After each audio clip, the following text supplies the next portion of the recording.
4 number লক্ষণ, যাদেরকে আল্লাহ তাআলা মহব্বত করেন, দুনিয়ার ভালো মানুষেরাও তাদেরকে মহব্বত করবে, খারাপ মানুষেরা অপছন্দ করবে, ভালো মানুষেরা মহব্বত করবে। হাদিস থেকে বলছি, আল্লাহর নবী সাল্লাল্লাহু আলাইহি ওয়াসাল্লাম বলেছেন, ইন্নাল্লাহা ইযা আহাব্বা আবদান নাদা জিবরিল।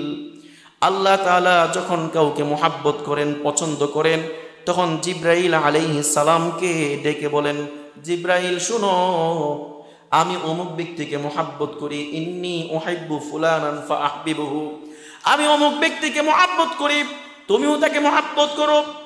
তখন ফেরেশতা জিবরাইল আলাইহিস সালাম আসমানের মধ্যে যত ফেরেশতা আছে সকল ফেরেশতার মাঝে গিয়ে ঘোষণা করেন, শোনো শোনো, আল্লাহ তাআলা অমুক ব্যক্তিকে মহব্বত করেন, আমিও অমুক ব্যক্তিকে মহব্বত করি, তোমরাও তাকে মহব্বত করো।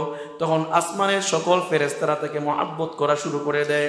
তারপর আসমানের ফেরেশতারা এসে দুনিয়াতে যারা ভালো মানুষ আছে, ভালো মানুষের কানে কানে এসে বলে দেয়, ইন্নাল্লাহা আহাব্বা ফুলানান, নিশ্চয়ই আল্লাহ তাআলা অমুক ব্যক্তিকে মহব্বত করেন। ফেরেশতা জিবরাইলও মহব্বত করে, আমরাও মহব্বত করি, তোমরাও অমুক ব্যক্তিকে মহব্বত করা শুরু করো। তখন দুনিয়ার ভালো মানুষেরা ওই ব্যক্তিকে মহব্বত করে, দুনিয়ার ভালো মানুষেরা যে ব্যক্তিকে মহব্বত করবে, বুঝতে হবে যে আল্লাহ তাআলা নিজেও ওই ব্যক্তিকে মহব্বত করেন। এমন 7টা আলামত আছে, 7টা লক্ষণ আছে, যে 7টা লক্ষণ থাকলে বুঝতে হবে যে আল্লাহ তাআলা তাকে মহব্বত করেন। 1 নাম্বার লক্ষণ হচ্ছে, আল্লাহ তাআলা যাকে মহব্বত করেন ওই ব্যক্তিকে দুনিয়ার সকল মোহ থেকে দূরে রাখেন। দুনিয়ার মোহে মত্ত হয়ে ওই ব্যক্তি কখনো আল্লাহকে ভুলে যায় না। ব্যবসা বাণিজ্যের কাজে, অফিস আদালতের কাজে মত্ত হয়ে নামাজ ভুলে যায় না, আল্লাহকে ভুলে যায় না। আর যে ব্যক্তি আল্লাহকে ভুলে যায় না, সব সময় আল্লাহকে স্মরণ রাখে এবং দুনিয়ার মোহে মত্ত হয়ে যায় না, বুঝতে হবে ওই ব্যক্তিকে আল্লাহ তাআলা মহব্বত করে। হাদিসে ইরশাদ হয়েছে, আল্লাহর নবী সাল্লাল্লাহু আলাইহি ওয়াসাল্লাম বলেছেন, ইন্নাল্লাহা ইযা আহাব্বা আবদান হামাহুদ দুনিয়া, যখন আল্লাহ তাআলা কাউকে মহব্বত করেন ওই ব্যক্তিকে আল্লাহ তাআলা দুনিয়ার মোহ থেকে মুক্ত রাখেন। কামা ইয়াযিল্লু আহাদুকুম ইয়াহমি সাকিমাহুল মা, তোমরা যেমনি ভাবে কোনো অসুস্থ ব্যক্তিকে পানি থেকে দূরে রাখো, ঠিক তেমনি ভাবে আল্লাহ তাআলা যাকে মহব্বত করেন তাকে দুনিয়ার মোহ থেকে দূরে রাখে। 2 নাম্বার লক্ষণ, আল্লাহ তাআলা যাকে মহব্বত করেন, আল্লাহ তাআলা যাকে মহব্বত করেন ওই ব্যক্তি সব সময় আল্লাহর নবীর অনুসরণ করবে, আল্লাহর নবীর সুন্নত মোতাবেক নিজের জীবন পরিচালনা করবে। আল্লাহ তাআলা বলেন সূরা আলে ইমরানের মধ্যে, কুল ইন কুনতুম তুহিব্বুনাল্লাহ ফাত্তাবিউনি ইউহিব্বুকুমুল্লাহ। হে নবী, আপনি বলে দিন, যদি তোমরা আমাকে মহব্বত করতে চাও, তাহলে যদি তোমরা আল্লাহকে মহব্বত করতে চাও, তাহলে অবশ্যই অবশ্যই আমাকে অনুসরণ করো। অর্থাৎ আল্লাহ তাআলা আল্লাহর নবীকে বোঝাচ্ছেন, জানায়া দাও, যদি তোমরা আল্লাহকে মহব্বত করতে চাও, আল্লাহকে ভালোবাসতে চাও, তাহলে অবশ্যই আমার অনুসরণ করতে হবে, রাসূলের অনুসরণ করতে হবে। যারা রাসূলের পরিপূর্ণ অনুসরণ করে, যারা রাসূলের পরিপূর্ণ অনুকরণ করে, বুঝতে হবে আল্লাহ তাআলাও তাদেরকে মহব্বত করেন। ইউহিব্বুকুমুল্লাহ, আল্লাহ তাআলা তোমাদেরকে মহব্বত করবেন যদি তোমরা আমার রাসূলের অনুসরণ করো। তো যারা রাসূলের অনুসরণ করে তাদেরকে আল্লাহ মহব্বত করেন। শুধু মহব্বত করেন তাই না, ওয়া ইয়াগফির লাকুম যুনুবাকুম, পাশাপাশি ওই ব্যক্তির সকল গুনাহ আল্লাহ মাফ করে দেন। সকল গুনাহ কি আল্লাহ তাআলা মাফ করে দেন।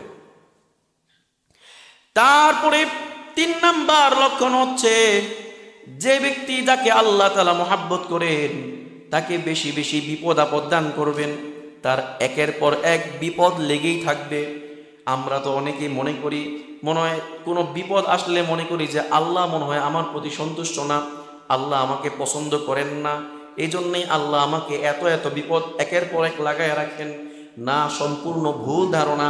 বরং আল্লাহ তাআলা যাকে মহাব্বত করেন তাকেই বেশি বেশি বিপদ দান করেন। হাদিস থেকে বলছি, আল্লাহর নবী সাল্লাল্লাহু আলাইহি ওয়াসাল্লাম বলেছেন, ইন্না ইযমাল জাযাই মা'a ইযমিল বালা। সবচেয়ে বড় যে প্রতিদান, বড় প্রতিদানটা বড় কষ্টের সাথে, বড় বিপদের সাথে। ইন্নাল্লাহা ইযা আহাব্বা কওমান ইবতালাহুম।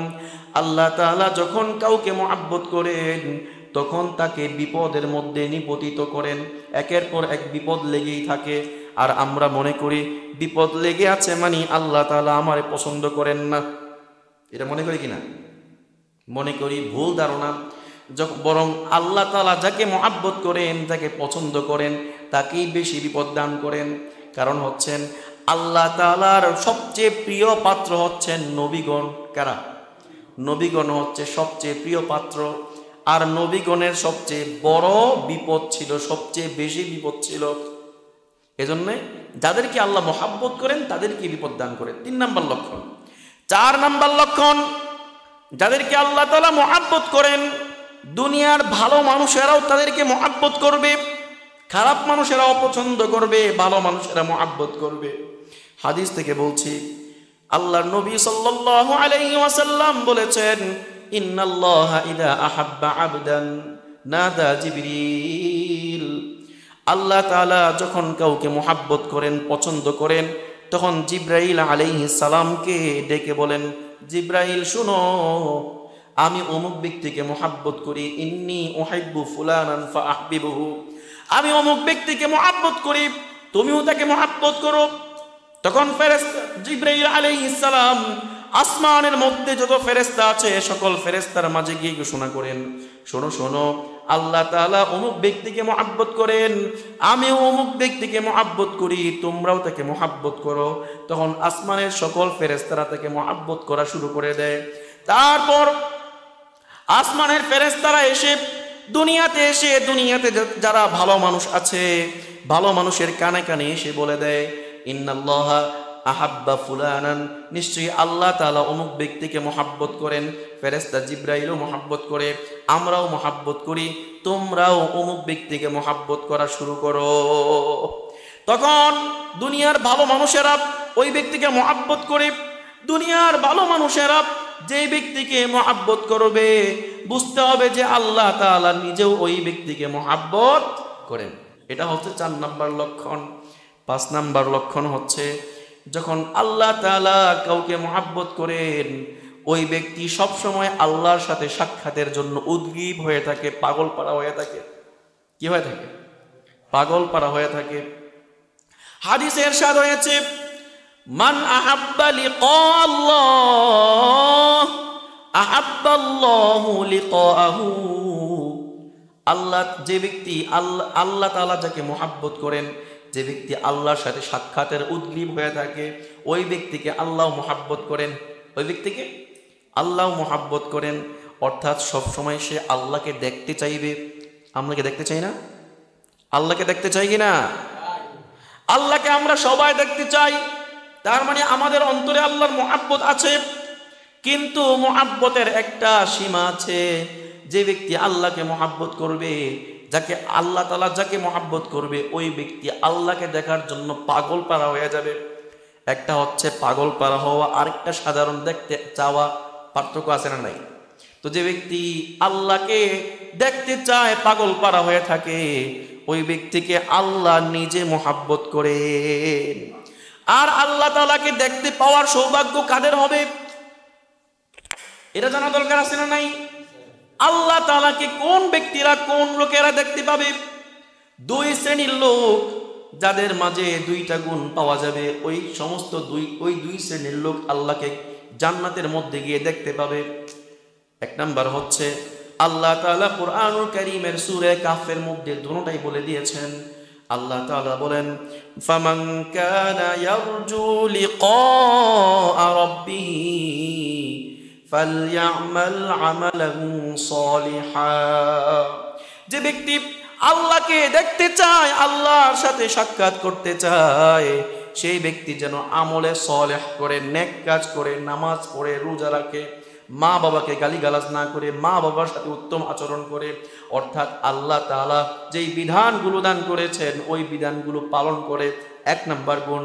2 নাম্বার গুণ হচ্ছে ওয়ালা ইউশরিক লিইবাদাতি রাব্বিহি আহাদা, আল্লাহ তাআলার ইবাদতের ক্ষেত্রে অন্য কাউকে শরীক করে না।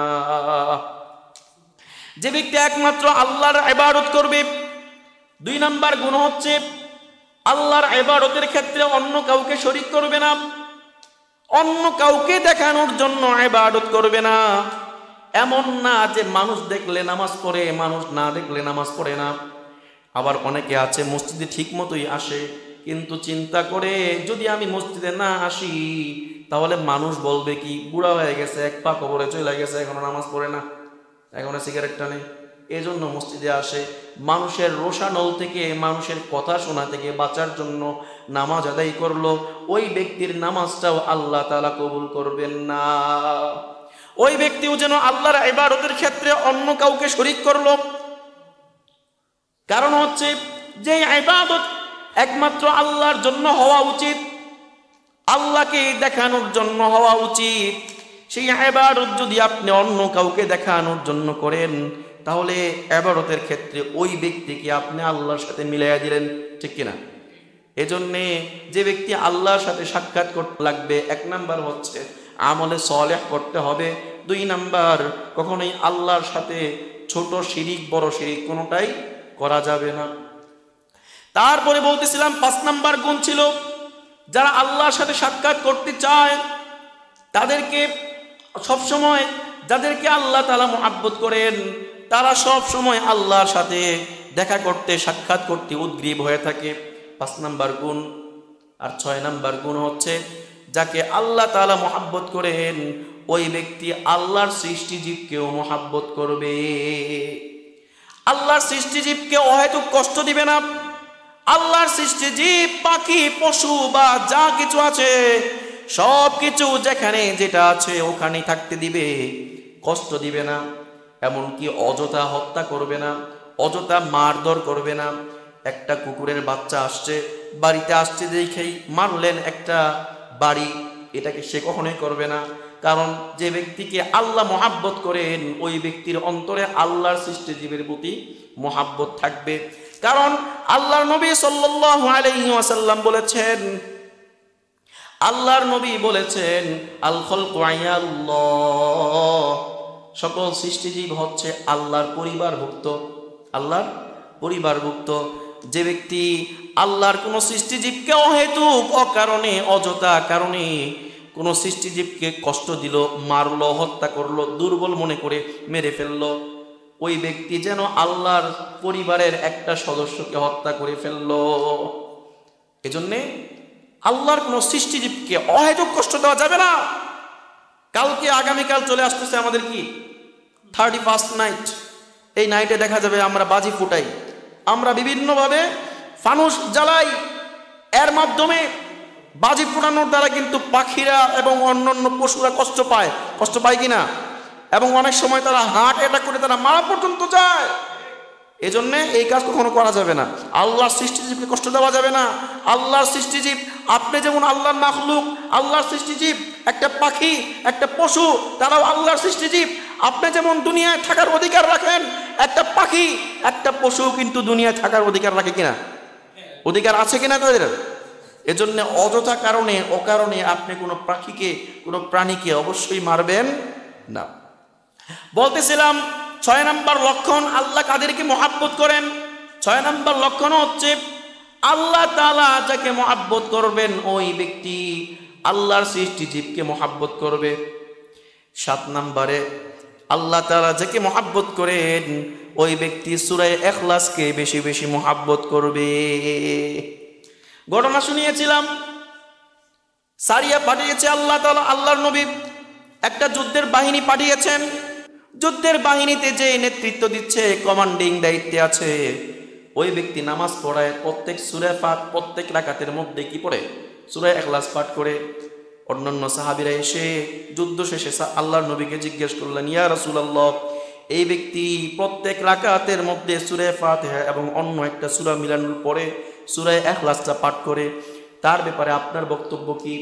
আল্লাহর নবী সাল্লাল্লাহু আলাইহি ওয়াসাল্লাম তাকে ডেকে পাঠালেন, নিয়ে আসলেন। আয়েশা অন্যান্য সাহাবীদেরকে বলতেছেন, তাকে প্রথমে জিজ্ঞেস করতেছেন, লিআইয়ি শাইইন ইয়াসনাউ যালিকা, এই কাজটা তুমি কেন করো? সাহাবী বললেন, লিআন্নাহা সিফাতুর রহমান, এই সূরার মধ্যে আল্লাহ তাআলার সিফাত বর্ণিত হয়েছে, আল্লাহ তাআলার গুণাবলী বর্ণিত হয়েছে, আল্লাহ তাআলার একত্ববাদ বর্ণিত হয়েছে। এজন্যে আমি বেশি বেশি পাঠ করতে পছন্দ করি, এজন্যে আমি কোনো রাকাতের মধ্যেই সূরা ইখলাস ছাড়ি না। আল্লাহর নবী সাল্লাল্লাহু আলাইহি ওয়াসাল্লাম তখন বললেন, জেনে রাখো, আখবিরুহু আন্নাল্লাহা ইউহিব্বুহু, তুমি যেহেতু এই সূরাকে মহব্বত করো, এজন্যে আল্লাহ তাআলাও তোমাকে মহব্বত করে। তো পাইলাম কি 7টা লক্ষণ। এই লক্ষণগুলো যদি কারোর মধ্যে দেখা যায়, তাহলে বুঝতে হবে যে আল্লাহ তাআলা অমুক ব্যক্তিকে মহব্বত করেন।